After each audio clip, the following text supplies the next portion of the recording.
We've got a question from Michael. He says, various MPs have been accused of not doing their jobs recently, with Rishi Sunak now aiming this accusation at Nadine Dorries.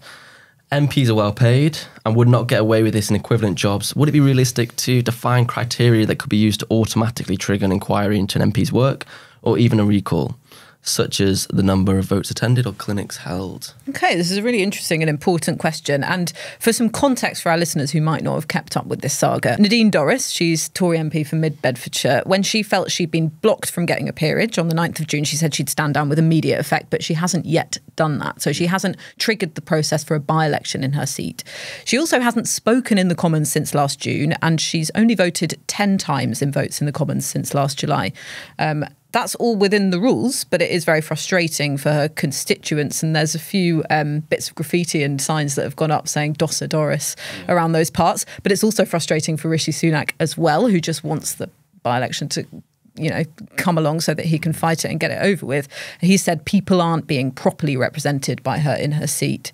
So this is an interesting question. It basically says, should we sort of codify what MPs are expected to do in office? And if they fall below those standards, then we can recall them, or there should be some kind of review into their work. What standards do they have to meet already so as not to be recalled?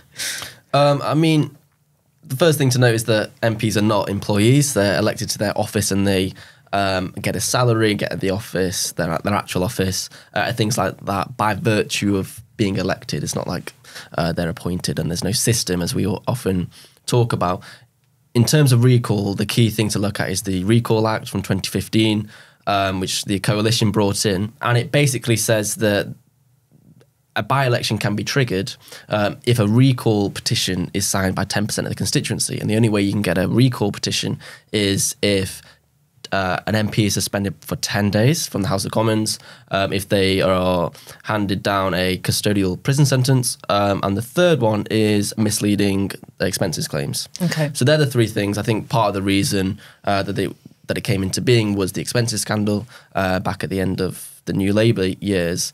But the key thing to note is that constituents themselves can't initiate the recall. It has to be because of one of those three reasons. So there is a little bit of inaccessibility to constituents there, but also note that it's been used quite a lot recently. Remember, that was one of the reasons, or the key reason, that Boris Johnson left the House of Commons, is because he didn't want to face that recall petition and that potential by-election that we saw in Uxbridge recently. It's a really interesting question. I'm always of the opinion that because the House of Commons is the most important democratic institution in the country, and because MPs are elected to their offices, there should be minimal interference in what they have to do. I don't think it should be for the government to stipulate how MPs act. It should be up to them to decide. Having said that, there are lots of MPs, such as Nadine Dorries, who aren't really fulfilling their duty. But to be frank, that means that her constituents can get rid of her at the by-election if it comes, or the general election. So that's the mechanism to keep MPs in check. It's through elections. You could say that most constituents don't really vote for their MP, they vote for the party. So the democratic accountability link there is not as strong as it might be. Yeah, sure. But if you're someone like Nadine Dorries, or you have a really poorly attending MP who's not really doing their job, I think the other parties in the constituency will make it clear that that's one of the reasons that need to get rid of them. So, yeah, what do you think? Yeah, I mean, the problem with it is that you've got 5 years or so to wait, you know, if there's not an election in the meantime, or a by-election. And 5 years without proper representation from your MP, can be practically difficult. You might have things that because MPs can expedite issues that constituents have. So, you might be without the kind of process that someone in the neighbouring constituency is able to access. Although usually they will have caseworkers to do some of that work for them. But also, I think there's a sort of credibility gap there. So everyone knows that MPs are paid nearly 87 grand, and if they're not doing their job, you look at your own life and you think, God, if I wasn't doing my job and I was being paid that amount, I'd probably be sacked. But there's a trust issue there as well, which degrades, I think, our democracy a bit. Even though, as you say, of course, it should be Parliament ultimately's decision on how an MP should be sanctioned, and then the public has a say in that when it goes to recall. But I do think that there could be a better way of holding MPs to their jobs. The big problem with this question, I think, is when it says you wouldn't get away with this in other equivalent jobs. What other equivalent jobs are there? Because actually MPs' roles are so varied. You know, you have to be a social worker, a counsellor, a legislator, a negotiator, a writer, a speaker, a broadcaster. There's so many different roles that are expected of MPs now that it's impossible to do all of them. Actually, the pay for that isn't particularly high if you think of jobs in any of those individual equivalent professions, and the amount of time, you know, that is expected of you to do those jobs well, and the responsibility that you have for people's lives. People have different skills as well. So you have some MPs who are excellent at the parliamentary procedure side of things, and they'll be very good at holding MPs like Nadine Dorries to account, for example. Or you'll have someone like Nadine Dorries who is deemed by Talk TV as a good broadcaster, and so she has a show on there. And all of these things, you know, contribute to a certain extent to public life in a way. I mean, people would, you know, query the latter, but, you know, it means that we hear what our politicians think about things, and we're able to question them.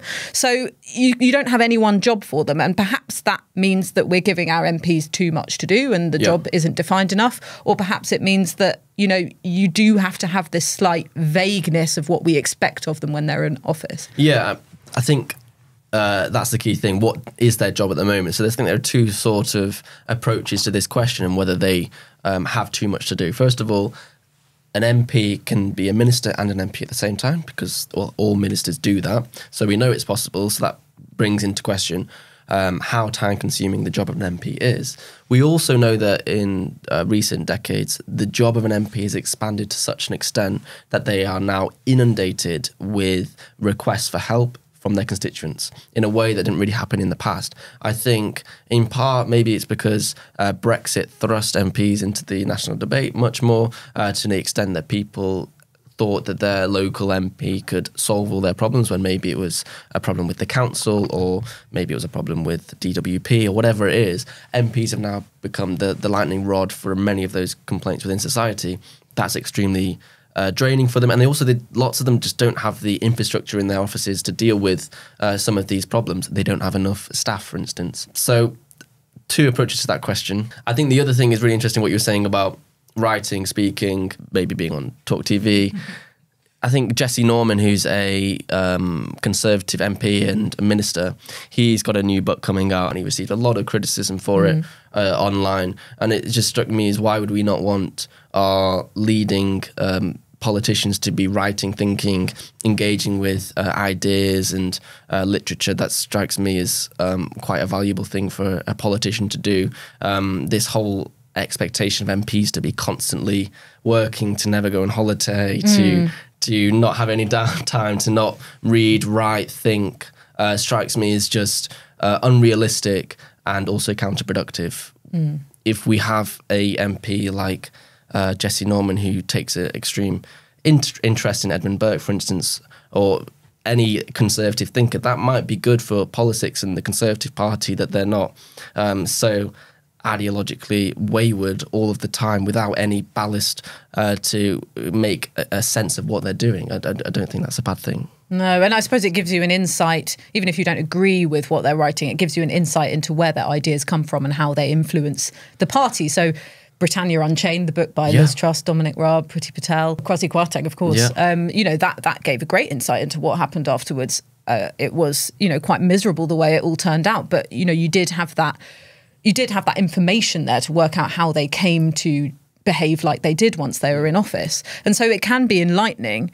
The problem is that you do get MPs who are doing work that isn't necessarily that enriching for public life, like being paid by lobbyists and doing after dinner speeches and getting a lot of money for that while they're working as an MP. And I think, you know, when you look at your own workplace, you know, the ordinary casual observer might think, well, that's unfair because I'm not getting that extra bit of cash while I'm sort of on the job elsewhere. So again, I think it degrades that trust. It does. On that, I think that's one of the best reasons to increase MPs' pay. If you look at studies of corruption around the world, for instance, one of the best ways to combat bribery is to actually pay people properly, because if they have a proper salary, they don't need to take a bribe. And I'm not saying lobbying is bribery, but there's a parallel there. There's a conflict of interest risk exactly. there. Yeah. They just need to be paid properly to do their job.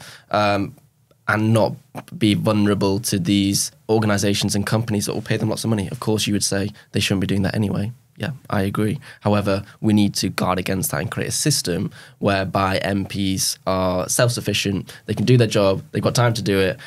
We are clear about what they have to do and what they're not responsible for, rather than just constantly complaining about MPs trying to do their job and them not really understanding what they have to do, and constituents not really understanding what their job is. I think it needs to be much clearer. Yeah, and that's something that we can never really bring about. I mean, I remember interviewing Peter Bottomley, Father of the House. He said in the interview MPs should be paid as much as doctors and head teachers, and I mean, it just absolutely blew up, and I did feel a bit sorry for him. But when he was telling me this, I thought, okay, it's just people don't want to hear it, do they? No. But we should give our listeners a bit of an update about these by-elections. So Mid-Beds is not by-election as far as we know. No, Nadine Dorries I was not speaking to left one her seat. Tory the other day, and they think that she's going to stay into the next election. Wow, okay. Because they think she's getting a salary, as we've spoken about.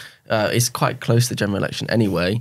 It was going to cause more speculation and intrigue for Rishi Sunak, which she wants to bring about. The other thing to note about Nadine Dorries is she's got a book coming out in September called The Plot Against Boris Johnson, just before party conference. So I don't think she'll want to leave before then, because if she's an MP, it means that she'll get more attention for her book. So yes, well, and also a lot of people will want to interview her about her book so they can ask her, are you staying or going? What's going on? So it's quite a clever marketing technique there. Sad but true.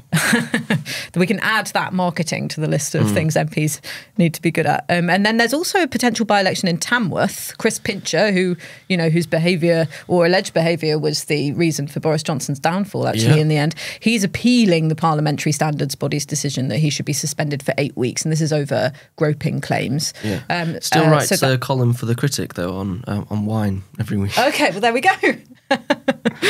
I mean, there could be a recall petition there, but they're waiting for his appeal to be complete. But Ben Walker, our polling expert, has said that actually the seat isn't really a bellwether and could stay Tory even with the polling, whereas Mid-Beds is more of a potential bet for Labour. Yeah, and Labour are already extremely focused on Mid-Beds. They've basically said to the campaign team, you have as much money as you want. They're out campaigning all the time. They're taking it extremely seriously. Thanks so much for watching. We'd love to know what you think. Please make sure you leave your comments below. And if you enjoyed watching this podcast, you can watch more of our videos on our YouTube channel. And don't forget to like and subscribe.